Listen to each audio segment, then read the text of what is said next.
Welcome to Start Lines and Swag Bags, presented by the Flying Pig Project. The use of this podcast is for entertainment purposes only and should not be considered as running or health advice. This podcast is not intended to replace any professional medical advice. Thank you for your support. Hello and welcome to this Tuesday's episode of Start Lines and Swag Bags. Why is he sitting next to me? Well, because Rupesh is my guest this week, and as you will hear on the podcast, he had to come and experience the editing process. So I figured, why not surprise him and have him also be on the introduction to prove he actually was here. And how did you like watching your episode? It was fun, very educational. Thanks for having me.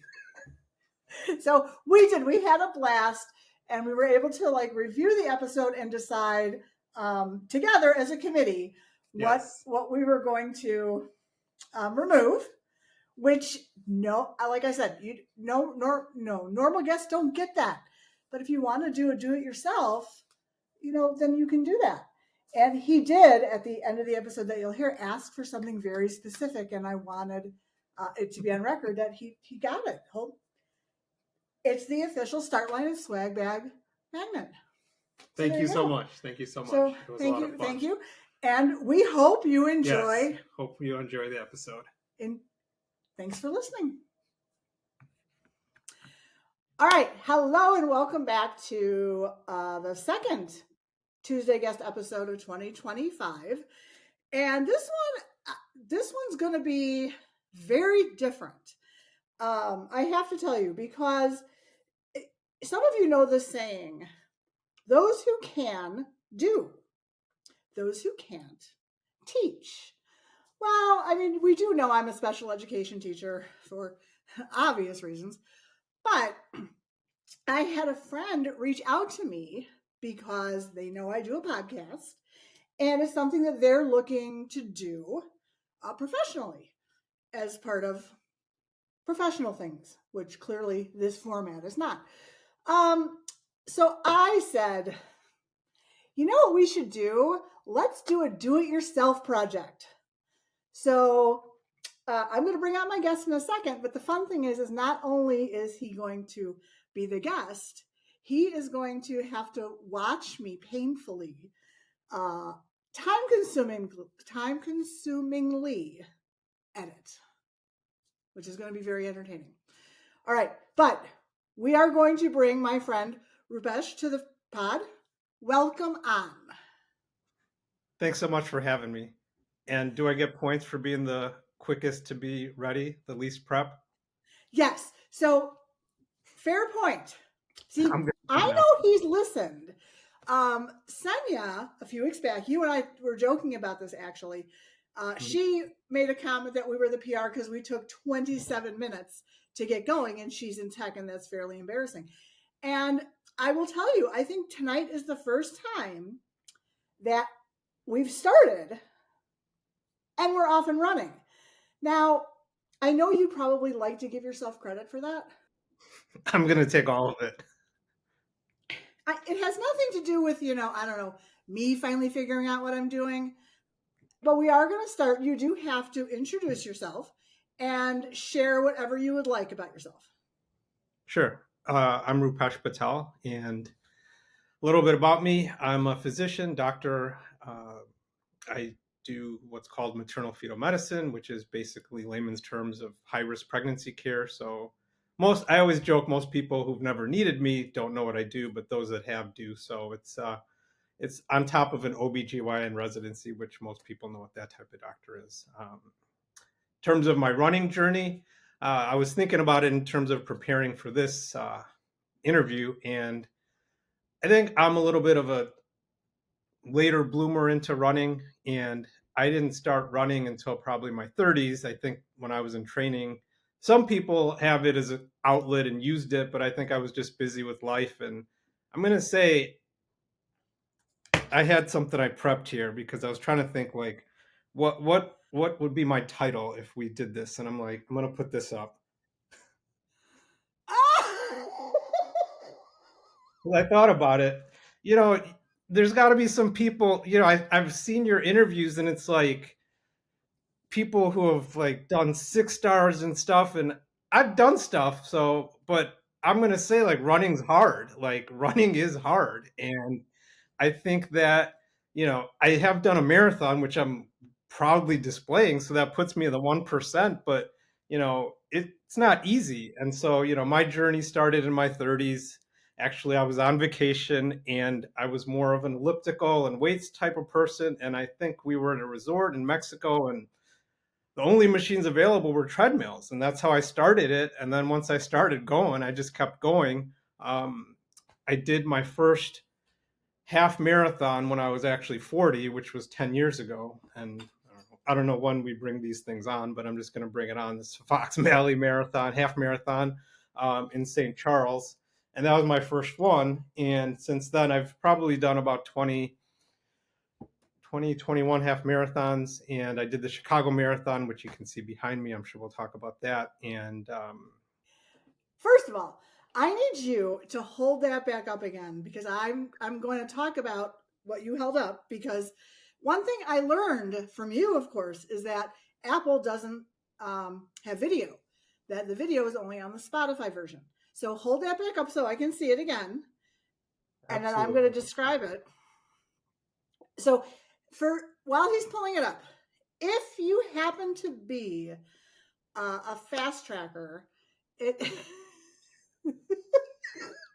okay, I'm gonna make sure there's a picture of that listed. Okay, so if you were a fast tracker and you happen to be at our holiday party, I'm the one who makes the end of year video for Fast Track Racing, and I did a Friends theme, and he's holding up a screen where he did Friends, and it's the one with the regular runner.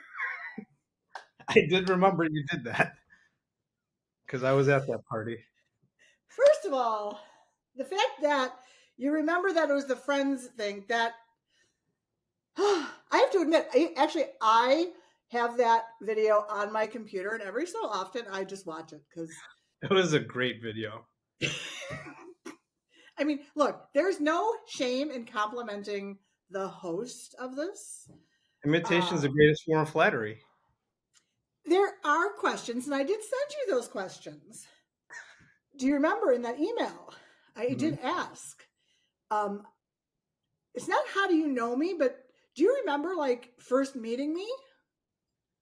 I think we met in the store, and then I have a story of how we like got to know each other better. But I think we met in the store, and I'll be honest, like when I first meet people, I'm a little reserved, and then I think as I get to know them, I open up more. So I think we met in the store a few times, and definitely talked about some things. But kind of what I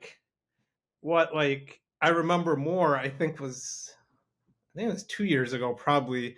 There was a night out at Lalo's where we had a few margaritas, and I think we were there with Lisa and Mike from Fast Track, and the margaritas were big, and it was a great night, and I think we just talked about a lot of things.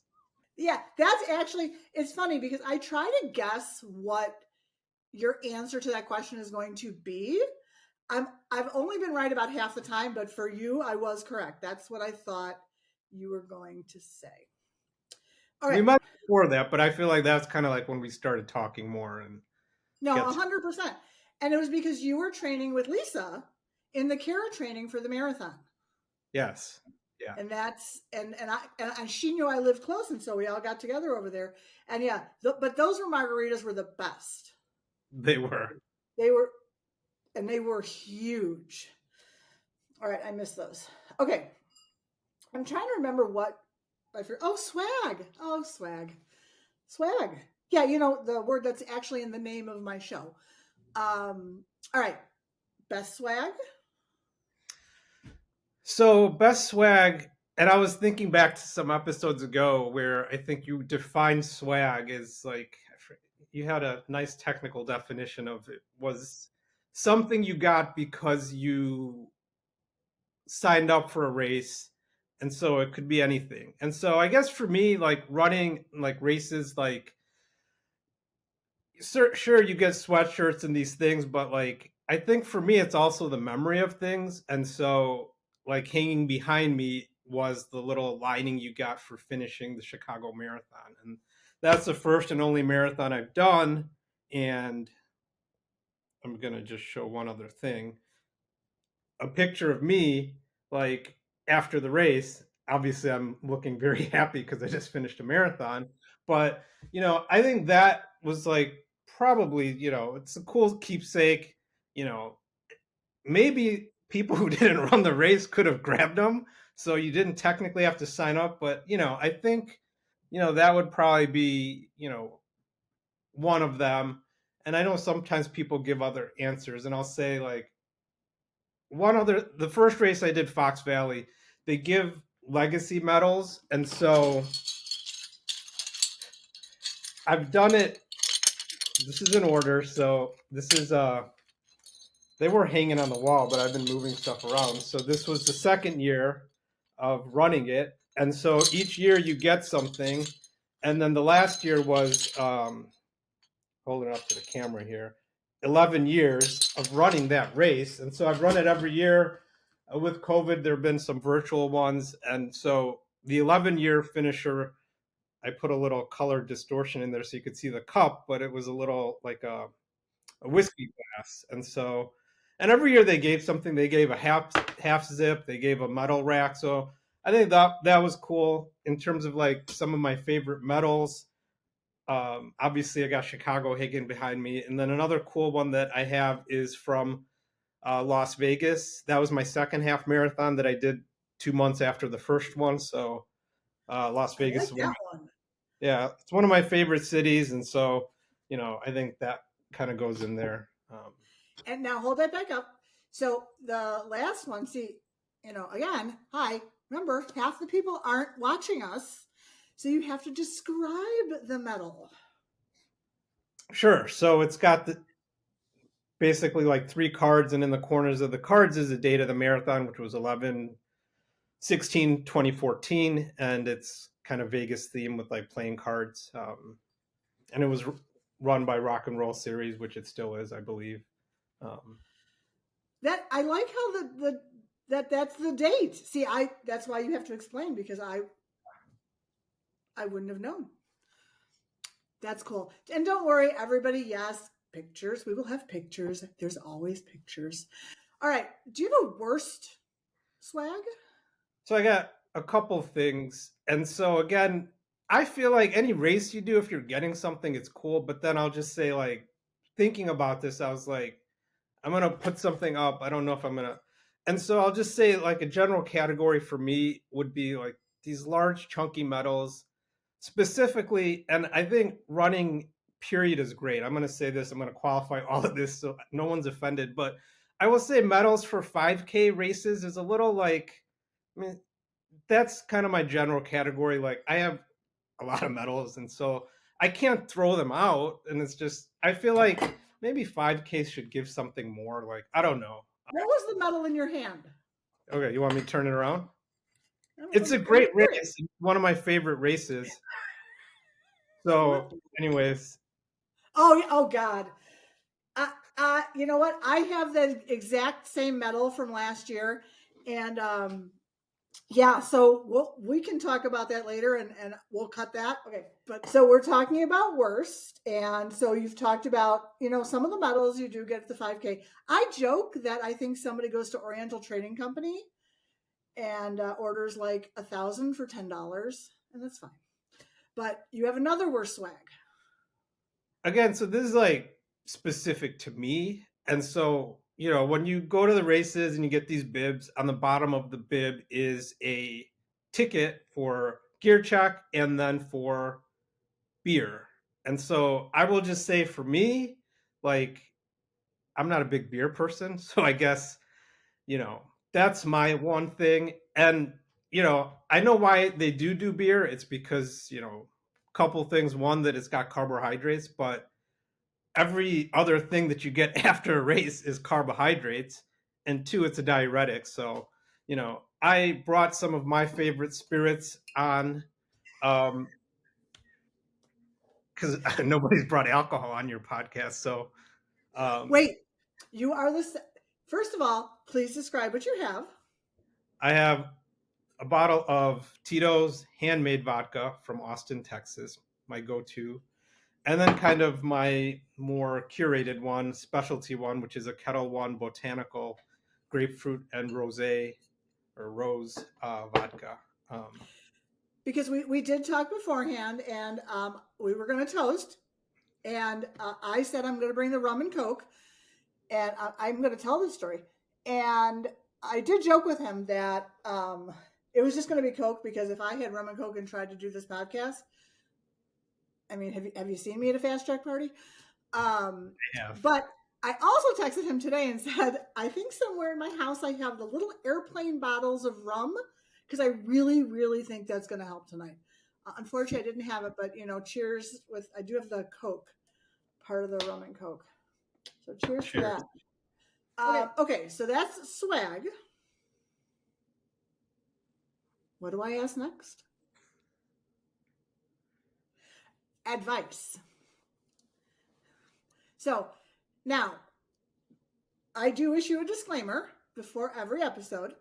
And I've been listening to some of the episodes, and yeah, you all really need to listen to that disclaimer. Just because we talk about it on the air does not mean you should do it. That's all I got to say.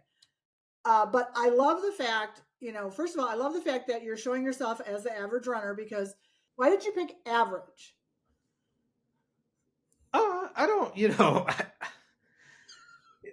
it's just perspective, I guess. Like, I think you go to fast track and, you see the fast boys or group one, and they're great, genuine, kind people, but you're out there running a 9 or 10 minute mile, mostly 10 minutes for me, but varies.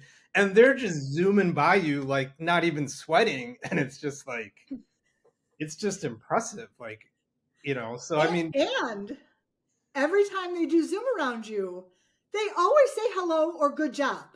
oh yeah, always good job. Yeah. And they mean it. Like, it's just, they understand everyone's got different levels. And so I said average jokingly. And I think I said regular, didn't I? I think I didn't want to put average. I think I said regular, because average connotates something. Regular is, I don't know, more ordinary. I don't know. Maybe they're the same thing. I don't know. Yeah, we get injured. We're, not every day we just wake up and like, there's people that do that. And, at some point I was going to mention like Strava, and I think Strava is great, but, you get on there and it's like, oh, I did my easy run running like an 8 minute mile. And it's just like, it's just, you can get caught up in that. And it's like Strava has become like this social media for runners. But in general, I think what's great about the running community is that everyone is really supportive of each other. I'm going to say, I just want to point out one thing. I do as well think our faster people, we have such a supportive, friendly, rooting for everybody pack. That being said, thank you. You can run a 10-minute mile. I'm in back of you, doing whatever I'm doing. I probably am keeled over. I probably can't breathe. And they all zip by me. I mean, I can hear them behind me like horses. And they zip by you, and they all say good job. And they don't even sound out of breath. Yeah, exactly. And those of us in the back are like dying. We have our little asthma inhalers, on the side of the road. Oh yeah. So advice. Oh my God. It doesn't matter anybody's credentials. Please don't. This is for fun. So I have a couple, and I'll kind of point out the reasons why. But one is listen to your body. And I think that as runners, it's, I got to do this training run, or I got to do this race. And, if you don't listen to your body, you have to understand the consequences. And I remember, I think it was I think it was last year. I think the Fox Valley. And I think I kind of got injured in my training, and I turned my ankle. And I knew that if I did the race, I was probably going to suffer afterwards. but mostly it hurt when I was turning, and I was like, I can do it in a straight line, but I did the race. I didn't run super fast. I finished, and afterwards, I was kind of out of commission for 2, 3 weeks. But I knew that. But I think, you have to understand that. And I think there's times where a mild injury can become a severe injury. And so I think that's important. And then another thing I would say is that, the running and the training part are one part of training. Sleep, hydration, nutrition. Obviously, there's running coaches who've talked about those things, but, you know, and then I'll just add, as a doctor, I will say, like, see your doctor regularly, especially for those of us that are getting older. And I'll say, I'm going to mention something sad, and that's in one of the running groups that I'm in. Somebody who works out very regularly with us, he's a little older. I think he was 62, and he had run over the weekend 6, 8 miles, and while playing pickleball on a Monday, I remember all this. He clutched his chest and fell down, and he ended up passing away. And that really affected me. And he's part of a group that I have in Hoffman Estates called Bravo Boot Camp, and he was kind of like one of the core guys, and it really gutted us. And it was like, it's just tough to see. And so, I think anybody who's been running for a long time, like, you see people that things happen to, and it's just, if I could pass one message along, it's just get your regular checkups. If something doesn't feel right, get it checked out. It's just tragic to see when somebody passes before their time. So, listeners, I'll tell you, I've kind of sat for a couple minutes trying to come up with the best way to respond because, of course, the first thing I want to say is, how long ago was this? It happened in July. Wow. I'm sorry for, your loss. It was a friend you knew. That's never easy. But those types of things, unfortunately, when they happen, they do remind us that, everybody needs to, no one else can take care of yourself except for yourself, and if, when we put that back on running and we're talking about like listening to your body, I was listening today to the episode I did with Sabrina, my friend Sabrina, and we were talking about how when people are training, sometimes they're so resistant to not follow a plan that they end up being in real trouble. Injury or overexertion or anything like that, because following the plan becomes more important than listening to themselves and understanding what your body is or is not capable of. And I think at some point you have to acknowledge what you are and are not capable of. And just regarding my buddy, I did bring different things on, and so this is kind of our T-shirt, Bravo Boot Camp, and that wasn't really the part of it. I'm going to show you the back of the shirts that we all wear, and I really like the saying. Wait. Oh, if you want to go fast, go alone. If you want to go far, higher, go together. Yeah. I think that's what's great about the running community and Fast Track, and just, running with other people has been such a great thing for me. And that's part of what I wanted to share too. And yeah, that's someone I think about almost every day still. And it's tough. And so anytime I hear of anyone, I always just try to spread the word, get checked out, listen to your doctors. And, I think it's funny. I was on one of the Facebook groups, and I don't remember, somebody was posting about, hey, can somebody recommend like a doctor or podiatrist? Because I'm trying to run and my doctor won't let me or something. And there were like, other recommendations of other people being given. I think it was a podiatrist and it was a foot thing. So, I mean, it wasn't life threatening, but it's just the runner's mentality. Fix me so I can run. That's exactly right. And to me, one of the signs of a more mature in a mental state runner, doesn't matter your age, but the maturity level you have is slowing down, is stopping when you need to, is changing up your routine. I'm actually going to use Dan for this example, our sub-3 running friend. If I'm right, and I'm fairly certain I am,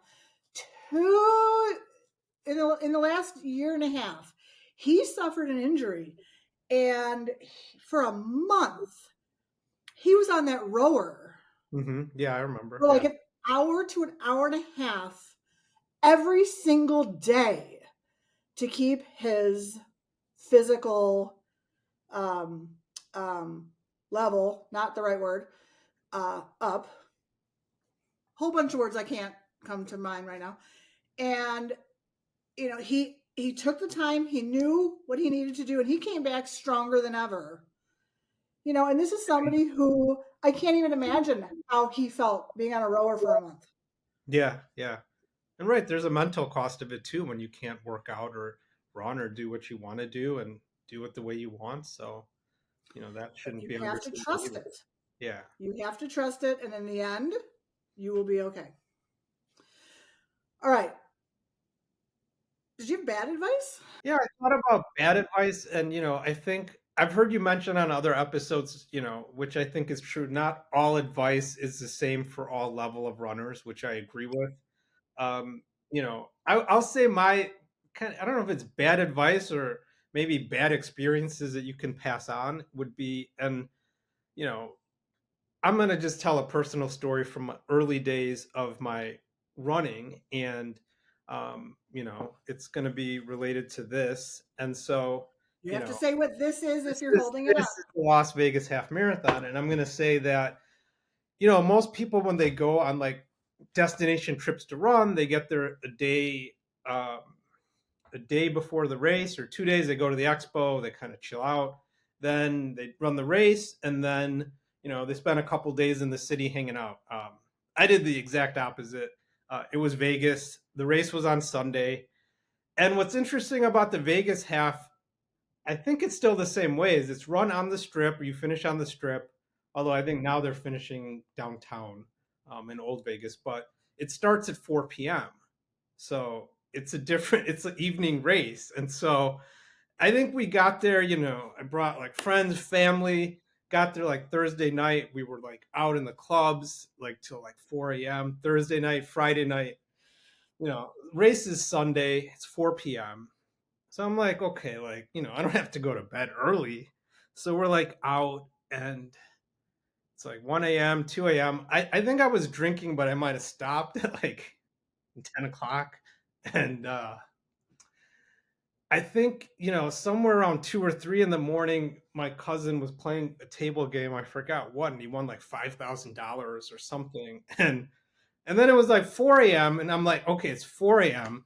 I should go to bed. And then I went to bed, and it's kind of like classic Vegas hangover story. Like I went to sleep, like one of the people was missing, and I was getting calls and texts like, "Hey, do you know what happened?" Like it's like the hangover or something. I'm like, I'm trying to sleep.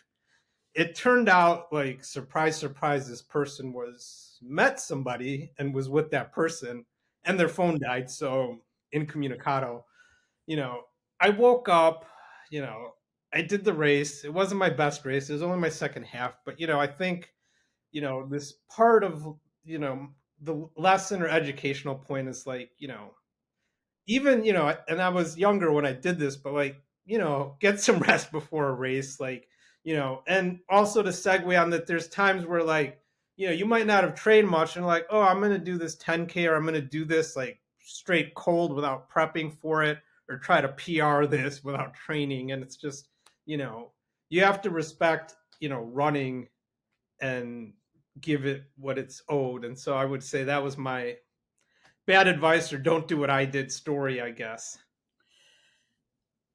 That is an excellent saying. You do have to respect running because you know what?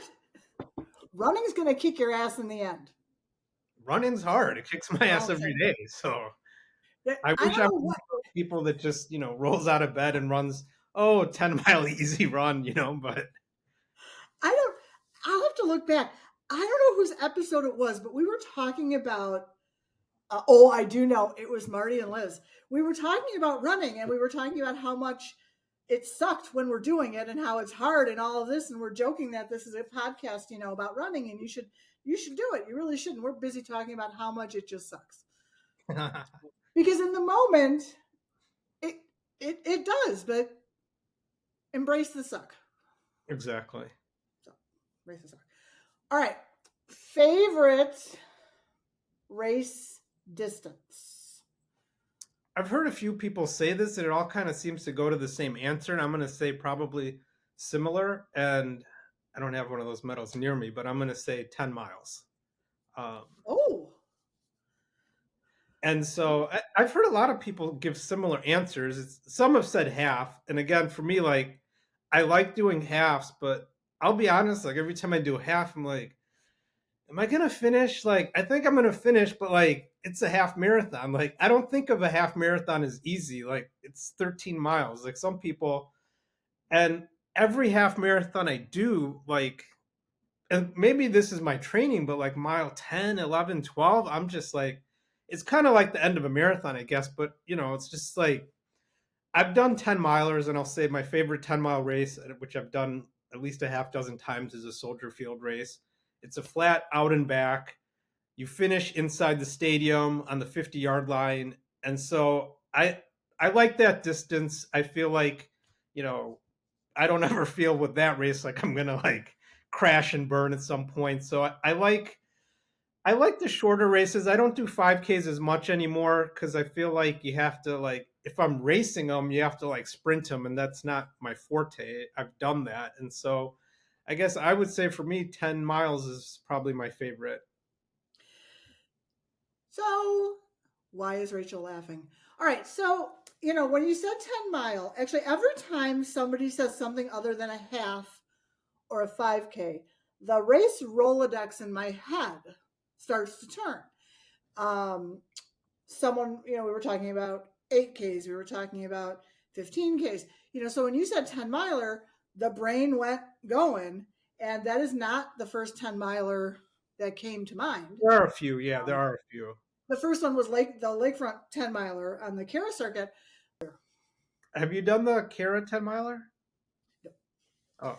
No, so but the end of the race, there's like this, it's like literally like 9.8 miles. There's like this huge hill like right at the end of the race. And it's just like, are you kidding me? Like, that's would have been it's a fun run. I think the couple times I've done it, it's like in April, usually it's been raining, but it is a great race. No, when I was going through my bracket, more than one race got called out for having hills at the end. The Shamrock Shuffle, of course, has one at the end. The Snow Fun Run had one. The Viking Dash. Yeah, I am very opposed to hills at the end of a race. Yeah. I think the Kara ones, the 10 miler, it's a little more like the one on Shamrock, and it's also the marathon. It's a little bit of a gradual incline. I feel like the Kara one's like more of like a big like hill right at the end. I think it's called Cricket Hill.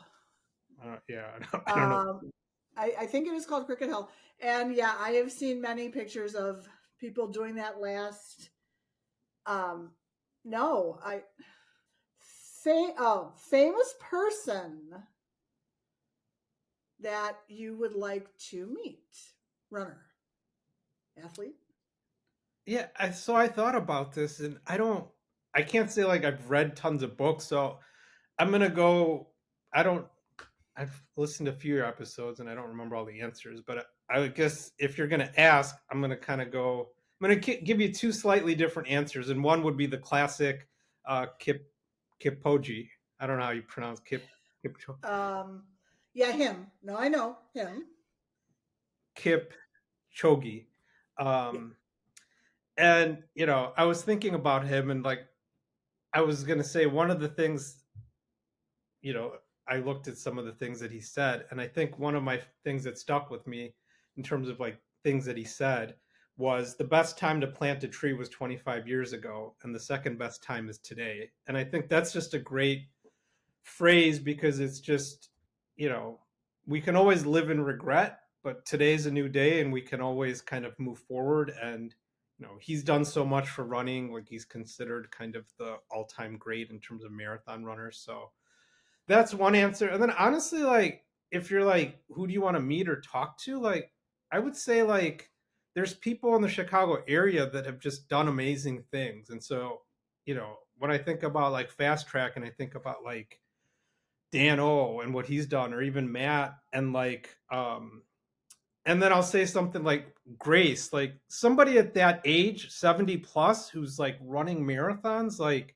6 stars. And there's somebody in our boot camp, her name's Mimi, and she's in her 70s. And these people are running faster than me. And like, I would love to sit down and have coffee with them and just tell me like how you do this and like what tips do you have. Like, I think you can look for these famous people, but there's people around us. There's somebody in Kara, and I don't know if you've met him. When I was doing the training, he was part of it. His name's Nick Nicholson, and he's done 66 marathons. And I think the last one he did, I think, was in Greece. He's Greek, and he's such a great guy. And I think like there's so many people between all the running groups that we have, Fast Track. I know Skokie Swifters. I'm not a part of it. There's Alpine, Bussy Wood Run Club. There's so many, and I've met so many people that have like, I'll ask them like how many marathons. Like, I think like, yeah, there's famous people, but just talk to the average or regular guy who's done these things. Like, I think there's so many great stories. And so I don't know if I want to talk to some about running, that it would want to be a big famous person or just one of these people that I already kind of know. Thus, how the podcast was born. Mm-hmm. A lot of people I've asked to be on the show, they say, well, what am I going to say? Well, everybody loves to hear, they want to hear your story. Yeah. Look, you said the same thing. And if you hadn't come on, nobody would have known about the Vegas story. Right. All right. So the last question, of course, favorite race? I think like